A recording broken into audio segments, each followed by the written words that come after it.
गुरु दिवस उपलक्षे पूज्य पूजा कार्यक्रम।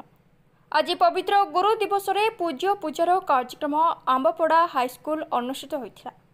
यह कार्यक्रम को बामुंडी भागवत टुंगीर अध्यक्ष अंतर्जामी पट्टनायक अध्यक्षत मुख्य अतिथि भावे गवेषक कवि ऐतिहासिक बद्रीनारायण मिश्र सहित विशिष्ट अतिथि माने जोग देथिले। यह कार्यक्रम एक नियारा कार्यक्रम थिला।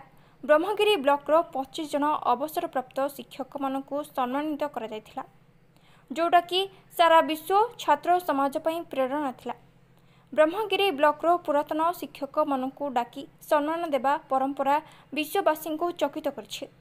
यह कार्यक्रम केवल ब्रह्मगिरी ब्लॉक रे सीमित न रही पूरे जिला ओडिशा भारत एवं अंतर्जातीय क्षेत्र में नाम कमाइब कहते विशिष्ट समाजसेवी साहित्यिक गवेषक ऐतिहासिक बद्रीनारायण मिश्र।